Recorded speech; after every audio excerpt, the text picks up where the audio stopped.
Olá, ouvintes e leitores, sejam bem-vindos ao Diário de Leitura, o programa do Ictus Podcast, onde a gente comenta capítulo a capítulo a leitura de livros maravilhosos. Todos os áudios apresentados aqui no Diário de Leitura foram originalmente postados no nosso canal de leitura coletiva lá no Telegram. Se você quiser acompanhar a leitura que a gente está fazendo agora, basta você acessar o link t.me/Clube Ictus. É claro que você tem que ter o aplicativo Telegram instalado também. A participação é gratuita, pode ficar tranquilo. Sem mais delongas, fique agora com os comentários de mais um trecho do livro O Evangelho Maltrapilho, de Brennan Manning.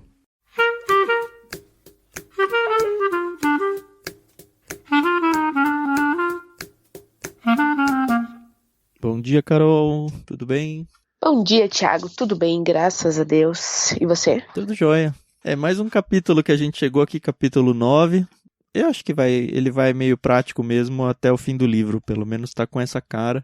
E ele vai falar de uma coisa que eu nunca tinha pensado, na verdade, mas faz sentido.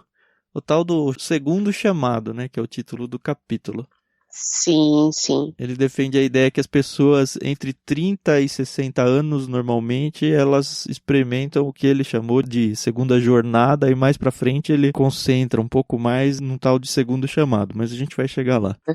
Eu gostei muito desse capítulo, foi mais um capítulo em que eu risquei sem dó nem piedade os parágrafos, porque eu acho muito sensacional quando a pessoa ela consegue colocar no papel uma ideia que você entende na sua plenitude, né? E esse capítulo, mais uma vez, fez isso.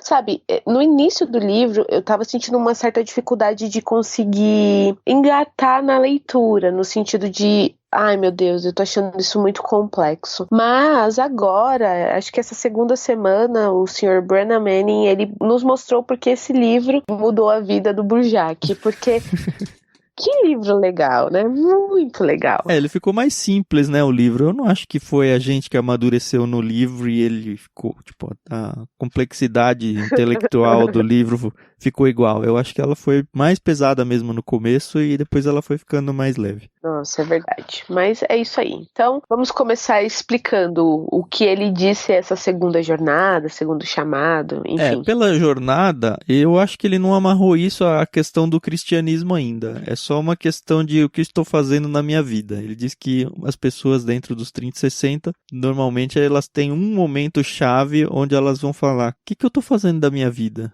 Será que eu tenho que buscar uma outra carreira? Será que eu tenho que voltar a estudar? Tem gente que chama talvez isso de crise de meia-idade, eu não sei.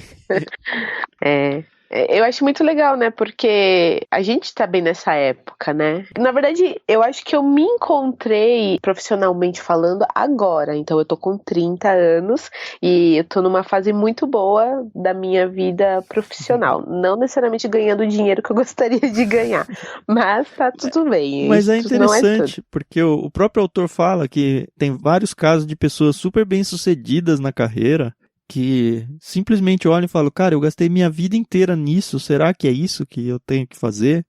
Será que vai ser essa a minha contribuição para o mundo? E eu sou um pouquinho mais velho que a Carol, eu tô com 41 agora, eu faço das palavras da Carol as minhas. Eu sou formado em matemática aplicada, a maioria, não sei se é a maioria, mas alguns de vocês devem saber disso. Trabalhei no mercado financeiro um tempão, mais de 10 anos. E tive exatamente isso que o Brennan falou aqui, a tal da crise de meia-idade. Eu não sei se era muito meia-idade, porque isso foi em 2014, então já tem um tempinho. Em 2014 eu tava com 35 já. Aí, então. Talvez tenha acontecido cedo, né? Pode até os 60. Então, exato. E eu acho que é bom pra nós, seres humanos, a gente tá. Ele ainda depois fala mais lá pra frente que a gente não pode estar nessa coisa. Ele fala da fé, né? Que a fé não pode ser estática. Mas eu acho que é isso mesmo. A gente não pode ficar parado, né? A gente tem que sempre buscar aí uma motivação, né?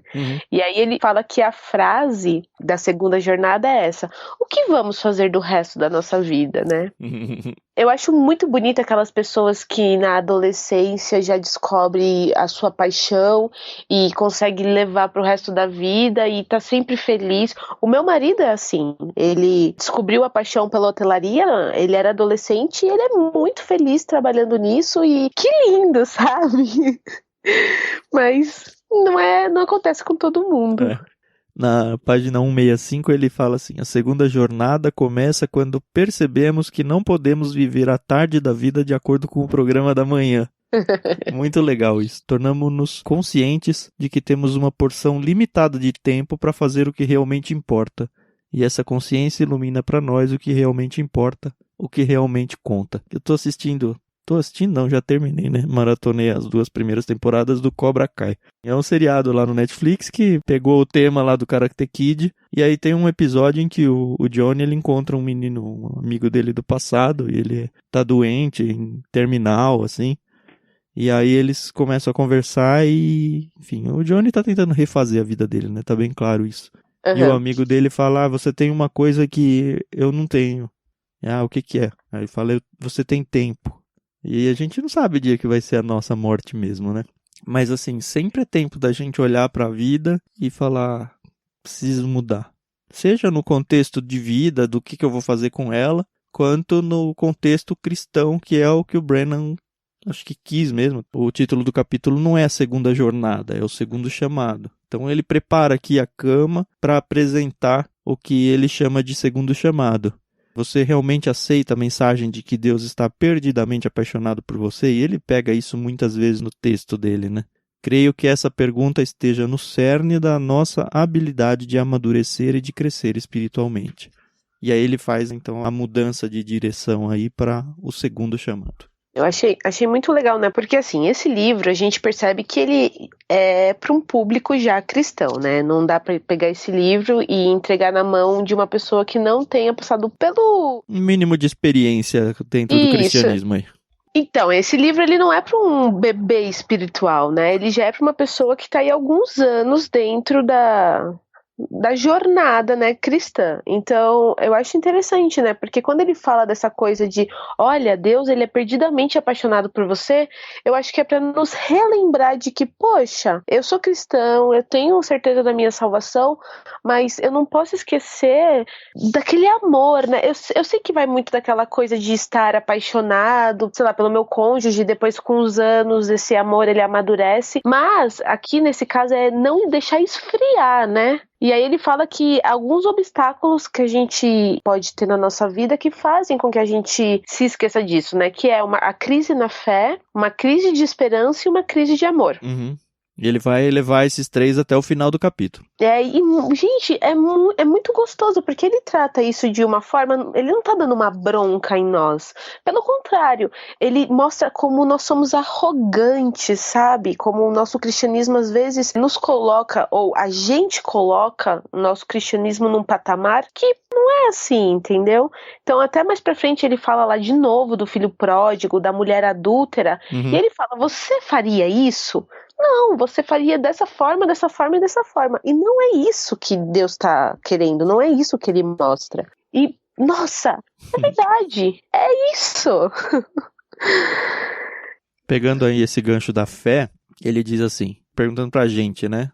Qual é a minha resposta ao segundo chamado dele, quando me diz, Deus falando, né? Você tem o meu amor. Você não tem de pagar por ele. Você não o adquiriu e não tem como merecê-lo. Você tem apenas de abrir e recebê-lo. Você tem apenas de dizer sim ao meu amor, um amor muito além de qualquer coisa que você possa intelectualizar ou imaginar. Como que você vai lidar isso com a fé? Qual vai ser a sua resposta quando Deus fizer isso? Você realmente tem fé, crê? Mais pra frente ele vai dar uma ilustração sobre crer aí, que eu achei muito legal, mas a gente chega lá já. Então. E aí ele até fala na página 167. A fé significa que você quer Deus e não quer mais nada. É isso aí. E é isso, né? E ele ainda fala, né? Para ser cristão, a fé tem de ser nova. Isso é, viva e crescente. Isso não quer dizer que a gente tem que ficar mudando de fé o tempo todo, né? Com certeza. Sempre fazendo aquela analogia da paixão da sua namorada que se torna sua esposa. Você não vai continuar apaixonado no sentido de ter arrepios, como a gente falou no outro capítulo aí. Mas essa paixão vai amadurecer. E a nossa fé tem que amadurecer. Ela não tem que ficar estagnada a ponto de você ir deitar na cama e virar um pro lado, um pro outro, e vocês só se acostumaram a estarem juntos. Vocês realmente têm que crescer esse amor.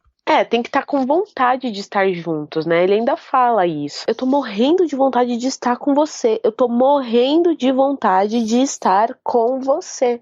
Porque é isso. Ele quer estar conosco, né? Mas a gente também tem que querer estar com ele. E aí ele muda, então, da fé para o segundo obstáculo, que é a crise da esperança, que ele chama aqui, né? Será que de fato cremos que estamos indo a uma festa de casamento que já começou? Ele faz aquela ilustração da festa de casamento. Como ele conta de um caso dele que ele estava passando num clube de campo, perto de um salão de eventos lá. E aí as pessoas estavam todas bonitas, fazendo a transição para o nosso contexto de hoje, assim, fazendo a transição entre a cerimônia religiosa e a festa. Então tá todo mundo lá do lado de fora ainda, preparado para entrar na festa, já imaginando como vai ser lá dentro, já imaginando nos comes e bebes que vai ter e tal, nas mesas que já estão reservadas.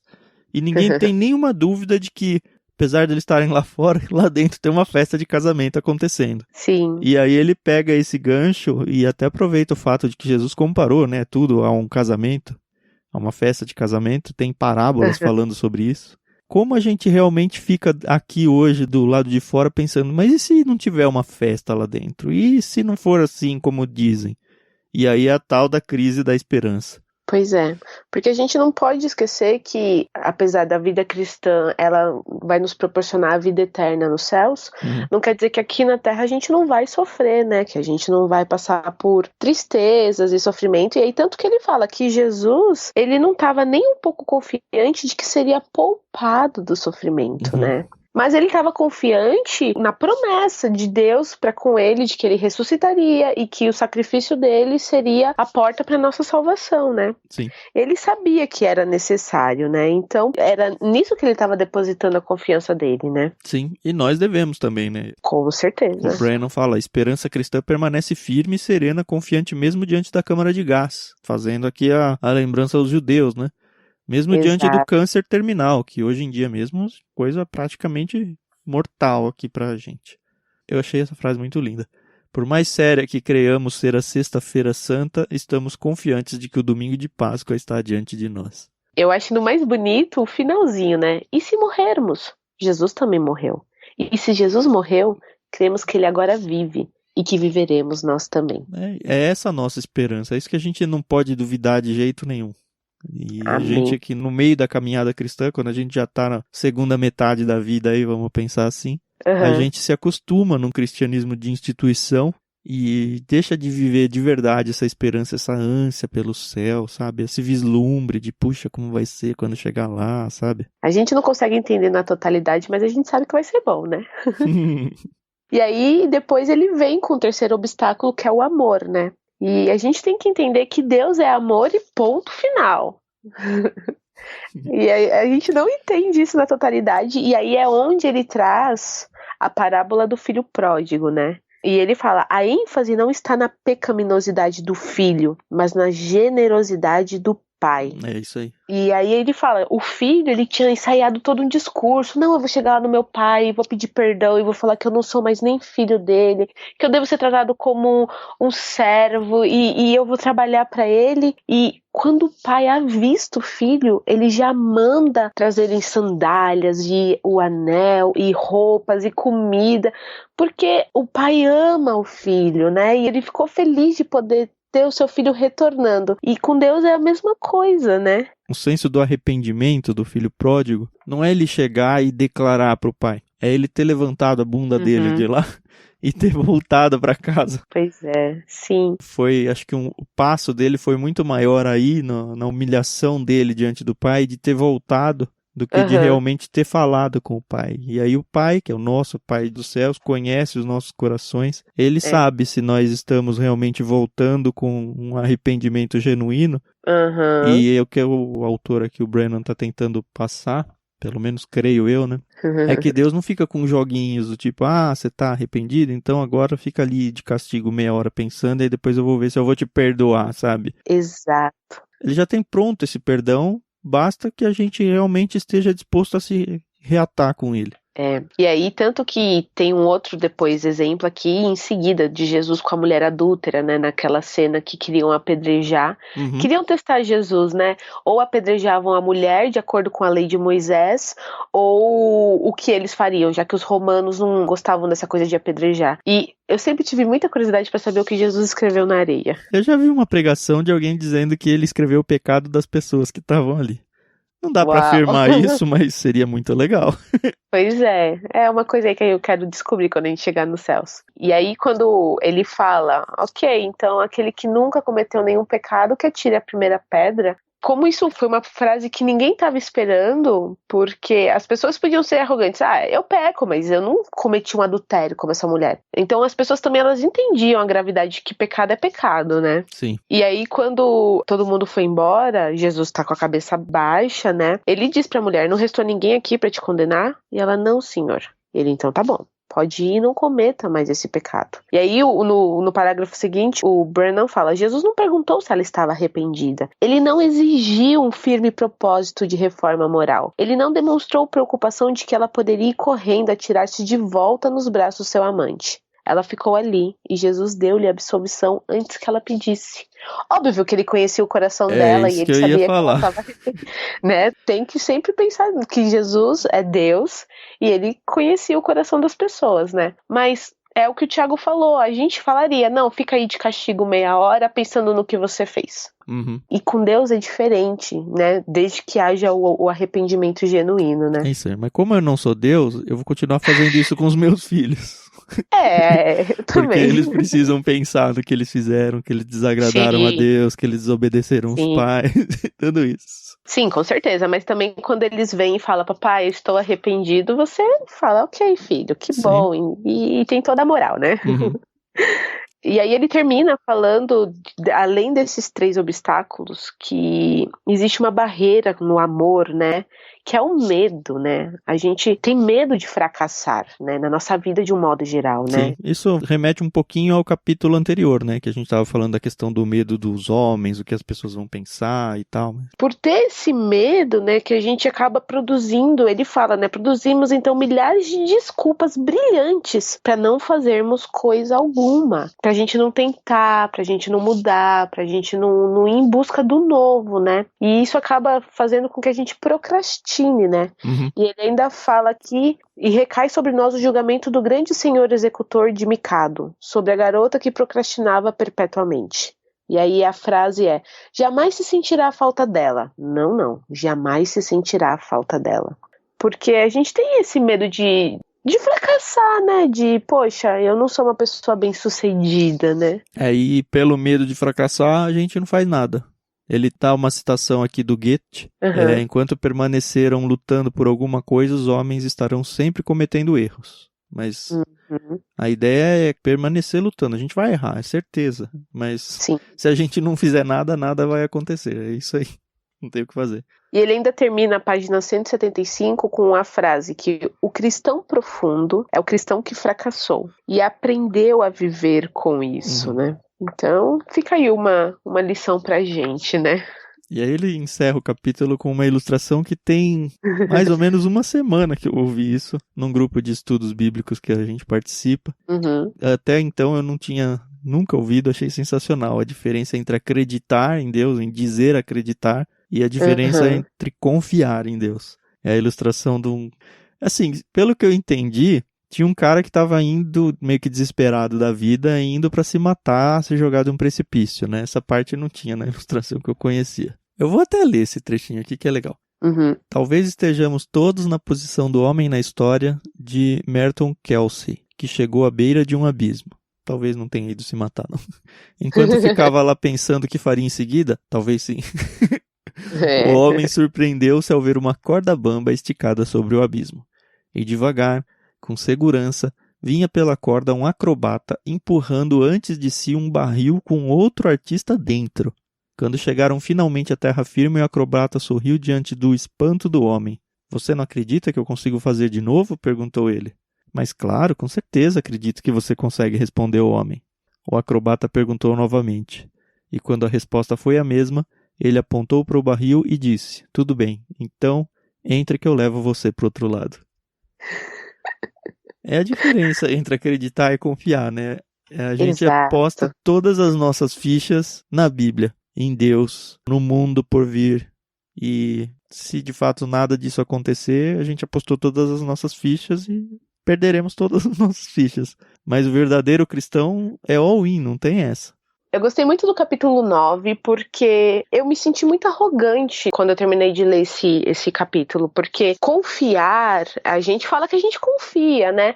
Mas quando as situações elas surgem, as dificuldades, os fracassos, aí a gente fica, será? E a gente não pode ter essa dúvida, né? Se eu confio, são nos momentos de crise que eu tenho que demonstrar essa minha confiança, né? Uhum. Ele encerra com uma oraçãozinha, né? Mas antes disso ele fala que nós declaramos nossa crença nele em termos em nada equívocos, até mesmo em credos finamente articulados, e depois recusamos-nos a entrar no barril. Pois é. É isso, gente. Esse capítulo, ele foi muito bom. Faltam 2 capítulos. Falta pouco, estamos quase acabando mesmo. Eu começo a ficar muito triste, né? Porque a gente se apega, né, ao livro. Eu não me apeguei muito, não, viu? Tenho que confessar. É um livro interessante, traz bons pensamentos. Eu sei que realmente marcou a vida de muita gente. O Burjac mesmo marcou a dele. Mas não é um livro que eu vou falar, nossa, marcou a minha vida. É um livro bom, mas calma que ainda tem 2 capítulos. Haverá ainda um final. Beleza, até amanhã então, galera. É isso, amanhã a gente se vê, ou a gente se ouve. Até mais. Falou, tchau, tchau. Não esqueçam de participar lá no chat, hein? Tá meio paradinho ali.